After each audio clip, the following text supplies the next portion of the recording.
नमस्ते सदावत सले मातृभूमि। जम्मू और कश्मीर बहुत सारे लोग, देश की चिंता करने वाले लोग मुझे रोज लिख रहे थे कि आर्टिकल 370 खत्म हो गया, ठीक है। आर्टिकल 35 कैपिटल ए खत्म हो गया, वो भी ठीक है।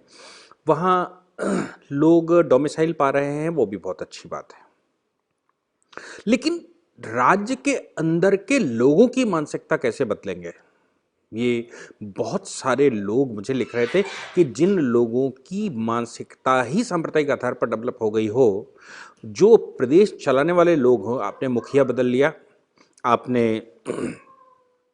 हो सकता है ऊपर का एडमिनिस्ट्रेशन बदल लिया हो, लेकिन जो मुख्य एडमिनिस्ट्रेशन है, शाह फैजल जैसे लोग जो जम्मू कश्मीर में तैनात हैं और पूरी मशीनरी, यानी कि आईएएस ऑफिसर्स, वो भी आई जो जम्मू कश्मीर कैडर लेकर गए, वहाँ के पीसीएस ऑफिसर्स, जुडिशियल सर्विसेज के ऑफिसर्स, या वहाँ काम करने वाले लोग, चाहे वो चपरासी हो और चाहे वो अधिकारी हो, सभी लोगों की जो मानसिकता है ना, वो मानसिकता बहुत खराब हो चुकी। मानसिकता इतनी तक खराब हो चुकी कि प्रश्न जब उठता है, या कोई व्यक्ति यहाँ से जाता था, देश के किसी कोने से जम्मू कश्मीर जाता था, तो सरकारी कर्मचारी भी एक बात सामान्यतः कहता था, आप हिंदुस्तान से आए हैं।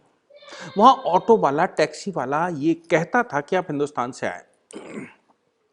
जम्मू कश्मीर में काम करने वाला वहां का जो सरकारी कर्मचारी है, वो सरकारी कर्मचारी भी कुछ इस तरह के स्टेटमेंट देता था।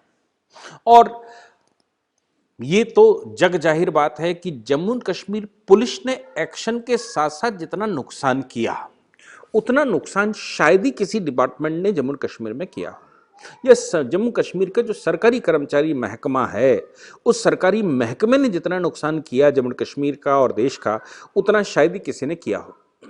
इन अफवाहों को फैलाने में, ये जो वहाँ उल्टा सीधा बयार चल रही है, जो वहाँ पर समस्याएं चल रही हैं, उन समस्याओं में इन सरकारी कर्मचारियों का बहुत महत्वपूर्ण योग है। इसलिए इन सरकारी कर्मचारियों का क्या करेंगे? एक तो कॉन्स्टिट्यूशन के आर्टिकल 312 का प्रोटेक्शन है और 311 का प्रोटेक्शन है। अगर कॉन्स्टिट्यूशन के आर्टिकल 311, 312 का प्रोटेक्शन है इन लोगों को, और ये जो सोशल मीडिया चलाकर अफवाहें फैलाते हैं, लोगों के बीच में बैठकर अफवाहें फैलाते हैं, या सीट पर बैठकर ये उल्टे सीधे कर्म करते हैं और जो जम्मू कश्मीर का माहौल खराब करते हैं, आपके पास इनका कोई सलूशन नहीं है। इसलिए आप राज्यपाल बदल लेंगे, आप वहाँ डीजीपी बदल लेंगे, आप वहाँ पर आईजी बदल लेंगे, कुछ सरकारी कर्मचारी जो टॉप लेवल के हैं वो बदल लेंगे, लेकिन जब पूरी की पूरी पौध खराब हो कश्मीर की, तो उसको कैसे बदलेंगे? कहने का मतलब ये था कि जो जिस प्रदेश के सरकारी कर्मचारी की मानसिकता खराब हो, वहां पर अगर कोई डिस्टरबेंस होता है तो उस डिस्टरबेंस का सपोर्ट सदैव सरकारी कर्मचारी करता है। जैसे मैं आपको बताऊं कि बुरहान वानी मारा गया तो जम्मू कश्मीर की पुलिस से मारा गया, फौज सेना से नहीं, जम्मू कश्मीर की पुलिस ने मारा। सेना अगर कोई ऑपरेशन वहां चलाती है तो सेना के ऑपरेशन के पीछे जम्मू कश्मीर पुलिस भी रहती है, जम्मू कश्मीर पुलिस साथ में रहती है, क्योंकि जम्मू कश्मीर पुलिस के बगैर वहां कोई ऑपरेशन नहीं चलता। अब सेना उसको एलिमिनेट करना चाहती है, सेना उसको पकड़ना चाहती है, चारों ओर से घेर रखा है। जैसे ही वो सरेंडर करने को आगे आता था तो जम्मू कश्मीर की पुलिस उसको गोली मार देती थी। अब बुरहान वानी जम्मू कश्मीर की पुलिस से मारा गया और डिस्टर्बेंस पूरा प्रदेश हुआ, जबकि ऐसा अनुमान लोग लगाते हैं कि बुरहान वानी जिंदा भी पकड़ा जा सकता था, सेना उसको जिंदा पकड़ सकती थी, लेकिन पुलिस वहां पर एक वाइटल रोल प्ले करती है। ये बात केंद्र सरकार को उस समय भी मालूम थी। यही कारण था कि केंद्र सरकार ने जब आर्टिकल 370 पर काम करना शुरू किया और संसद में प्रेजेंट करने जा रहे थे और वहां कर्फ्यू लगाया, तो उस समय जम्मू कश्मीर पुलिस के हथियार सारे छीन लिए थे, सेना को थाने दे दिए गए थे, सेना चारों ओर से घेर कर रखा था, लेकिन जम्मू कश्मीर पुलिस के हथियार छीन लिए गए तो उनको केवल एक बेद पकड़ा दिया गया था, यानी कि जम्मू कश्मीर पुलिस दूर से गोली ना चला सके और माहौल को खराब ना कर सके। परिणाम आप सबने देखे। इसलिए इस सरकारी कर्मचारी का क्या होगा, ये एक प्रश्न था। अब केंद्र सरकार ने और जम्मू कश्मीर की सरकार ने उस पर ऑपरेशन करना शुरू कर दिया। मुझे लगता है कि देश में इस तरह के ऑपरेशन पूरे देश में चलाने की आवश्यकता है, जैसे ऑपरेशंस मनोज सिन्हा जी ने वहां चलाने शुरू किए। बड़े इंपॉर्टेंट, आप सुनेंगे तो आपको भी लगेगा कि वाकई में जिन चीज़ों की आवश्यकता थी, अर्बन नक्सल्स, जब आप पूरे देश में अर्बन नक्सल कहते हैं, जम्मू कश्मीर में वही लोग चूंकि हथियारों के साथ काम करते हैं और जम्मू कश्मीर में टेररिस्ट पनपाने के लिए या वहां के लोगों को भड़काने के लिए या वो लोग टेररिस्ट बन जाएं, सेपरेटिस्ट बन जाएं, इसके लिए जो सरकारी कर्मचारी काम करता था या उसका सपोर्ट करता था, सुनंदा पुष्कर का स्टेटमेंट आप लोग सबको याद होगा। सुनंदा पुष्कर कोई सामान्य महिला नहीं थी। सुनंदा पुष्कर मतलब शशि थरूर की बीवी, वो एक कश्मीरी थी। जब लोगों ने कहा कि सुनंदा पुष्कर अपने बच्चों को वहां अधिकार दिलवा सकती है, सुनंदा पुष्कर वहां जा सकती है, वो तो वहां की रहने वाली है, तो उसने कहा कांग्रेस में रहते हुए, मतलब शशि थरूर की बीवी रहते हुए उसने स्टेटमेंट दिया कि अगर कोई ये कहता है तो वो मेरे सामने उसको लेकर आइए। कौन कहता है जम्मू कश्मीर में, जम्मू कश्मीर की रहने वाली हिंदू महिलाओं को कोई अधिकार भी है? मैं उससे पूछना चाहती हूं। संभव है कि सुनंदा पुष्कर की मृत्यु भी इन्हीं कुछ बड़े स्टेटमेंट की वजह से हुई हो।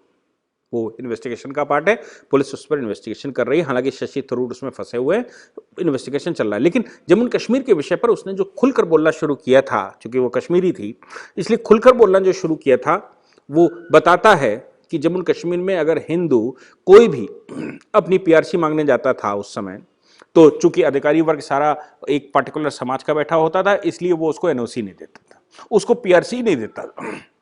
कैसे उसकी उसकी उसके बच्चों की, उसके परिवार की पीआरसी कैंसिल हो, इस पर पूरा काम करता था। और बाकी पाकिस्तान से कोई आता और वहां बस जाता तो उसको कैसे पीआरसी दे देते हैं।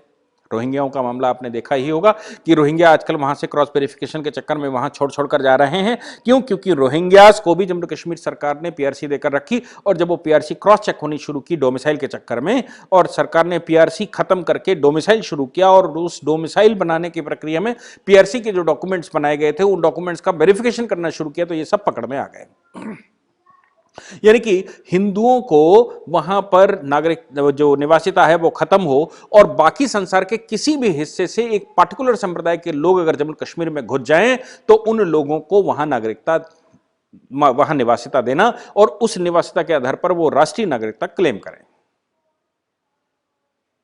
अब वो सरकारी कर्मचारी जो जानबूझकर भरा गया था, जो जानबूझ के भरा गया मतलब एक पार्टिकुलर समुदाय का, एक पार्टिकुलर संप्रदाय से ही वहां नियुक्तियां होती थी, होती जम्मू से भी थी, होती लद्दाख से भी थी, लेकिन जम्मू और लद्दाख की नाम की नियुक्तियां होती थी, सारी नियुक्तियां कश्मीर से होती थी और पार्टिकुलर समुदाय की होती थी।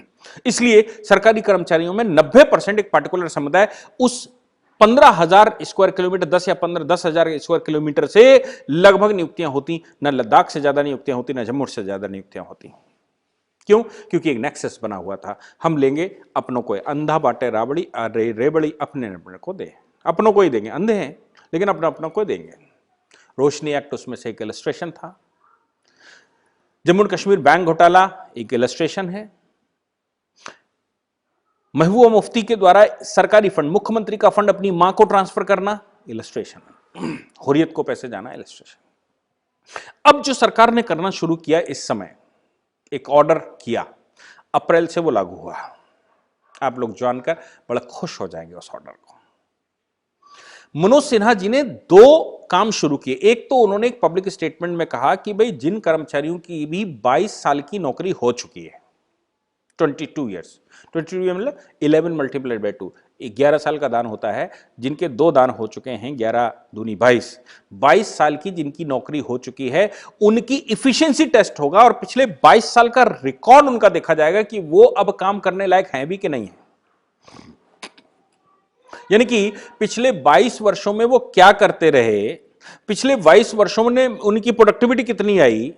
ऐसा तो नहीं कि वो जम्मू कश्मीर के अंदर, कश्मीर में आतंक फैलाने में ही मदद करते रहे हों, अपनी सोशल मीडिया के माध्यम से वहां आतंक फैलाने का कोशिश करते रहे, अफवाह फैलाने की कोशिश करते रहे हों, और पैसे सरकार से लिए हों और काम कुछ और ही कर रहे हों।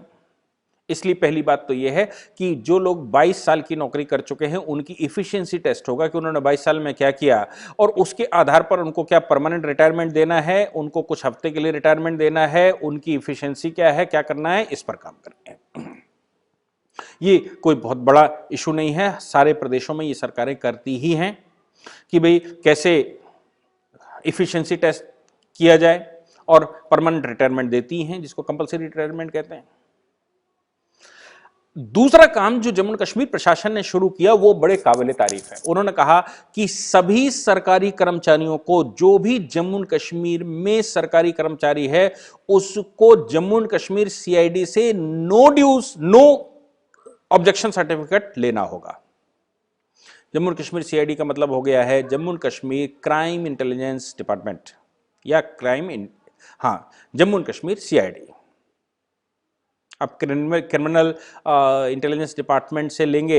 आपको याद है ना, महबूबा मुफ्ती देश से भागना चाहती थी, मैंने उस पर एक कंप्लीट लेक्चर बनाया था। महबूबा मुफ्ती देश से भागना चाहती थी, लेकिन सीआईडी ने ऑब्जेक्शन लगाया कि ये देश से भागकर विदेशों में जाकर मूवमेंट चलाने की सोच रही है, इसलिए इसको देश से नहीं जाने दिया जाना चाहिए और इसका पासपोर्ट नहीं बनना चाहिए। हाईकोर्ट भी गई थी, हाईकोर्ट ने भी उनको कोई बड़ी रिलीफ नहीं दी।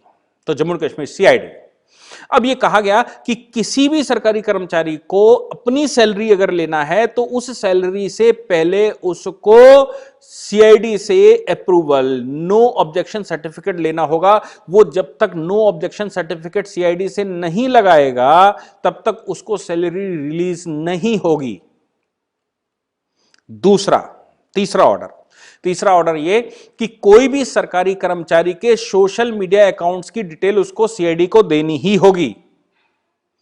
वो फेसबुक जो ऑफिशियल चैनल चलाता है, वो ट्विटर का चैनल चलाता है, वो यूट्यूब का चैनल चलाता है या इंस्टाग्राम वगैरह चलाता है, मैसेंजर चलाता है, जो भी सोशल मीडिया का उसका अपना अकाउंट है, उस सोशल मीडिया के अकाउंट की कंप्लीट जानकारी उसको सीआईडी को देनी होगी। सीआईडी उसके सोशल मीडिया के अकाउंट्स की पिछली बैक हिस्ट्री देखेगा और वो बैक हिस्ट्री देखकर, उसके खिलाफ हो रहे केसेस को देखकर, उसने जो भी एक्टिविटी की होंगी अपने फोन नंबर को देकर, उनको क्रॉस चेक जब वो करेगा कि पिछले 4, 5, 10 साल की जितने समय से भी उसका जॉब लगा है तब से उसकी सोशल मीडिया एक्टिविटीज क्या रही हैं, जो उसकी सोशल मीडिया एक्टिविटीज रही हैं उनके आधार पर सीआईडी अप्रूवल देगी। और जब सीआईडी अप्रूवल देगी तभी वो जॉब में कंटिन्यू कर सकता है, नहीं तो जॉब में कंटिन्यू नहीं कर सकता। अब तो ये जम्मू कश्मीर के लिए बड़ा बुरा सपन जैसा है, क्योंकि अंदाजा ये है कि जम्मू कश्मीर में 90% गवर्नमेंट एम्प्लॉय, यहां तक कि बड़े बड़े औहदों पर बैठे एम्प्लॉय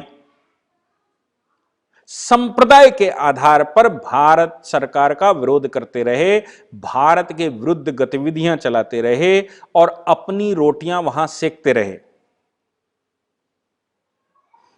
है ना मजेदार बात? क्यों नहीं ये पूरे देश में लागू कर देना चाहिए। अर्बन नक्सल्स को पकड़ने का ये एक साधन है। हां, मैं ये जरूर कहता हूं कि इन मामलों को अब कोर्ट में जाना स्वाभाविक है, क्योंकि लोग अब कहना शुरू करेंगे मेरे फंडामेंटल राइट है, right to expression is my fundamental right, right to speech is my fundamental right, right to speech and expression, right to life है। तो फिर हमारे सोशल मीडिया अकाउंट को आप कैसे सर्विलांस पे रख सकते हैं, हमारे सोशल मीडिया अकाउंट पर कैसे क्रॉस चेक कर सकते हैं, हमारा ये कैसे कर सकते हैं, ये सब कॉन्स्टिट्यूशनली चीजें सामने आएंगी। पुट्टू स्वामी का जजमेंट भी सामने लगाया ही जाएगा। लेकिन अगर आपको इस तरह की फंडामेंटल राइट्स चाहिए तो आप जॉब छोड़ के जा सकते हैं। इनके इन अकाउंटों के आधार पर सीआईडी की रिकमेंडेशन आएगी, अब आपको सस्पेंड करना है, टर्मिनेट करना है, कुछ समय के लिए आपको आपके पैसे काटने हैं, सैलरी काटनी है, ये सब कार्रवाइयां सरकार करेगी। और आपकी सोशल मीडिया अकाउंट से अगर कोई ज्यादा ही गड़बड़ी पाई गई तो आपको टर्मिनेट भी करेगी और आपको दी गई पुरानी सैलरी भी वसूल करेगी। देश कैसे क्लीन करना है, देश को कैसे साफ करना है, अंदरूनी सफाई कैसे करनी है, मुझे नहीं लगता कि नरेंद्र मोदी सरकार से ज्यादा अच्छा कोई और जानता भी होगा।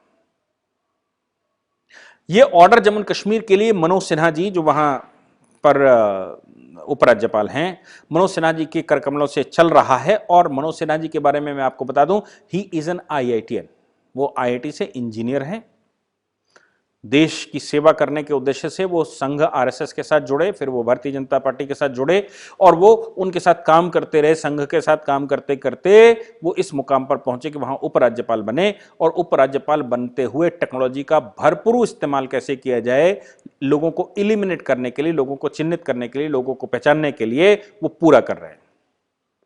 मुझे लगता है कि ये जो जम्मू कश्मीर में एक्सपेरिमेंट चल रहा है, इसका प्रयोग पूरे देश के हर एक राज्य में करना चाहिए। जहां जहां आपको लगता है कि सरकारी कर्मचारी, पहले सरकारी कर्मचारी को आप क्रॉस चेक कर लीजिए, फिर उसके बाद आम आदमी के सोशल मीडिया अकाउंट्स को लगा लीजिए सिस्टम पर। और सरकारी कर्मचारी के तो आप पिछले 20 साल, 10 साल, 15 साल के अकाउंट देख ही सकते हैं, सब कुछ पता लग जाएगा। अब चूंकि टेक्नोलॉजियां भी हैं कि आप अकाउंट से जो डिलीट कर देते हैं वो भी रिकवर हो जाता है, इसलिए अब जो एलिमिनेशन, जो आस्तीन के सांपों को निकालने की प्रक्रिया सरकार ने शुरू की है, जो आस्तीन के सांपों को निकाल कर उनको एलिमिनेट किया जा रहा है, उनको डिफंक्टेड किया जा रहा है, देश के अंदरूनी स्ट्रक्चर की सफाई चल रही है, देश के विरुद्ध शक्तियों को सरकारी कोई लाभ ना मिले इसके लिए पूरा प्रयास चल रहा है और उस पर टेक्नोलॉजी का ही इस्तेमाल करते हुए, टेक्नोलॉजी ही लोगों के टेक्नोलॉजी से ही ये सारा आतंक मचाया गया था, टेक्नोलॉजी ही अब उनके लिए आफत बनी हुई है। ये जम्मू कश्मीर में जो हमारे देश के लिबरंडू वर्ग जिसको लोग कहते हैं, यानी कि देश के ऐसे लोग जो अपने आप को ह्यूमन राइट एक्टिविस्ट कहते हैं, देश के ऐसे लोग जो अपने आप को कम्युनिस्ट कहते हैं, देश के ऐसे लोग जिनको देश की कम और देश विरोधी शक्तियों की ज्यादा चिंता रहती है, उन्होंने इस पर लिखना भी शुरू कर दिया है। यह संभव है कि चूंकि अप्रैल से ही ये लागू होना है, तो इसके विरुद्ध अब लोग हाई कोर्ट, सुप्रीम कोर्ट और जहां जहां अंतर्राष्ट्रीय न्यायालय में कहां जा सकते हैं वो सब जगह कोशिश करेंगे। लेकिन याद रखिएगा, आप सबका सपोर्ट ही सरकार को यह शक्ति देता है।